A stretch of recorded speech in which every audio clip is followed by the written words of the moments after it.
বলছেন যে আসসালামু আলাইকুম রহমতুল্লাহ। ওয়ালাইকুম আসসালাম রহমতুল্লাহ। সম্মানিত শেখ, আমার প্রশ্ন, আসরের সলাত ইমামের পিছনে 2 রাকাত পেলে বাকি 2 রাকাত সলাত কি সূরা ফাতিহা পড়ে আর একটা সূরা মিলাবো?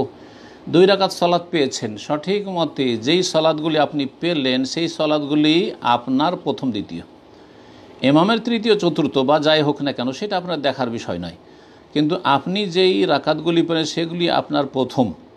তাহলে 2 রাকাত পেয়েছেন, প্রথম রাকাত হয়ে গেছে, দ্বিতীয় রাকাত হয়ে গেছে। প্রথম দ্বিতীয় রাকাতে যে সূরা মিলাতে হয় সূরা ফাতিহার সাথে সুন্নাত, সেটার কাজ হয়ে গেছে। তাহলে বাকি আপনি যে কাজা করছেন, পরে 2 রাকাত পড়ছেন, সেটি তৃতীয় চতুর্থ আপনার, সুতরাং তাতে শুধু সূরা ফাতিহা পড়বেন। এই বিষয়টি বহুবার বলেছি।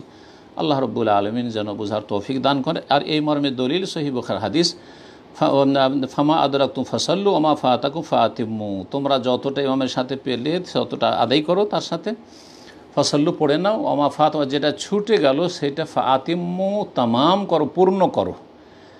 আর এটা কাজা নয়, এটা পূর্ণ করা। সুতরাং আপনি আগে যে সালাতটা পেয়েছেন সেটা আপনার আগের সালাত, আর পরের সালাতটা আপনি তামাম পূর্ণ করছেন, কাজা আগেরগুলো কাজা করছেন। অর্থাৎ প্রথম দ্বিতীয় রাকাত যে আপনার ইমামের ছিল ছুটেছে সেটা কাজা করছেন না। যদিও ফাকজু বলে অন্য আরেকটি হাদিস রয়েছে, কিন্তু ফাকজু মানে এখানে কাজা আর অর্থ আদা, এটাই অধিকাংশ মুহাদ্দিসিন কিরাম এবং ফুকাহা কিরাম বলেছেন। আল্লাহ তাআলা আলম।